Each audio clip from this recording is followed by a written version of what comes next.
Hello दोस्तों, आज हम लोग एसपीडी रेलवे सामान्य विज्ञान पढ़ेंगे। और दोस्तों, अभी तक जितने भी रेलवे का एग्ज़ाम हुआ है और उसमें जो भी क्वेश्चन अभी तक पूछा गया है उन सभी को हम लोग बारी बारी से पढ़ेंगे।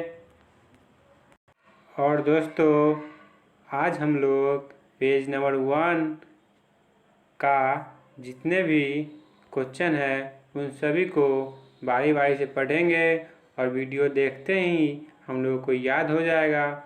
इस तरह पढ़ेंगे।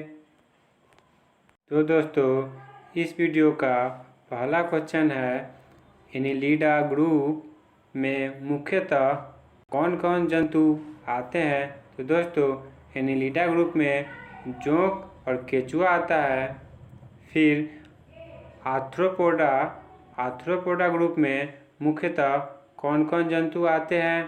तो तिलचट्टा, जू, खटमल, फिर मक्खी। दोस्तों, आप याद करने के क्रम में एक दूसरे से कंपैरिजन करके याद करें। दोस्तों, आप इस दोनों को एक साथ कंपैरिजन करके याद करें और इस तरह याद करें जैसे कि एनिलिडा ग्रुप में जोंक और केचुआ आता है और फिर आर्थ्रोपोडा ग्रुप में तिलचट्टा, जू, खटमल, मक्खी आता है। इस तरह अगर आप याद करते हैं तो आपको लंबे समय तक याद रहता है। और फिर है दोस्तों मोलास्का ग्रुप के अंतर्गत मुख्यतः कौन कौन से जंतु या कीट आते हैं। तो पाइला यानी घेंगा आता है। और दोस्तों, इकाइनोडर्मेटा संघ के अंतर्गत मुख्यतः कौन कौन से जंतु आते हैं। तो तारा मछली, बीटल स्टार जो कि समुद्री खीरा भी। और दोस्तों, इसको आप याद करने के क्रम में इस दोनों को एक साथ याद करें कंपैरिजन करके, जैसे कि मोलास्का ग्रुप का पाइला यानी जिसको घोंगा कहा जाता है और इकाइनोडर्मेटा संघ के तारा मछली, बीटल स्टार, समुद्री खीरा।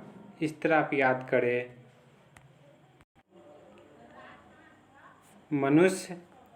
मनुष्य का पाचन क्रिया प्रारंभ कहाँ से होता है। तो मुख से। दोस्तों, मनुष्य का पाचन क्रिया मुख से स्टार्ट होता है और जाता कहाँ पे है। तो छोटी आंत। शिराएं द्वारा कौन सा रक्त प्रवाहित होता है। तो अशुद्ध रक्त। और दोस्तों, धमनी द्वारा शुद्ध रक्त प्रवाहित होता है और शिराएं द्वारा अशुद्ध रक्त प्रवाहित होता है।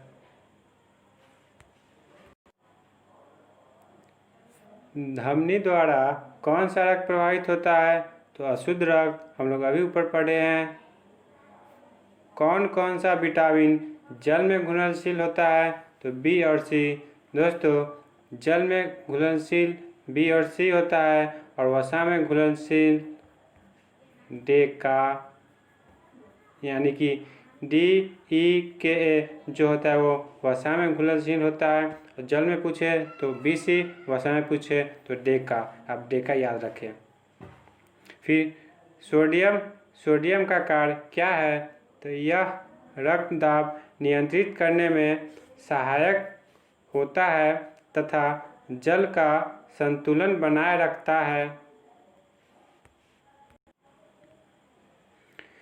पोटेशियम का कार्य क्या होता है। यह हृदय की धड़कन एवं नाड़ी संस्थान के कार्यों को संचालित करता है।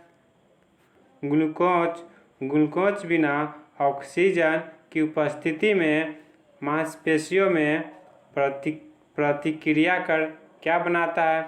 लैक्टिक अम्ल। ग्लूकोज बिना ऑक्सीजन की उपस्थिति में बैक्टीरिया या यीस्ट से प्रतिक्रिया कर क्या बनाता है। Ethyl alcohol. ऑक्सीजन की उपस्थिति में ग्लूकोज की प्रतिक्रिया होती है तो क्या बनता है।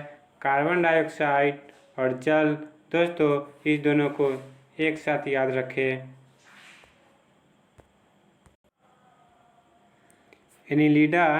एनीलिडा में उत्सर्जन उसके किस उत्सर्जी अंग द्वारा होता है? नेफ्रीडिया। मूत्र का पीएच मान क्या होता है? तो 6।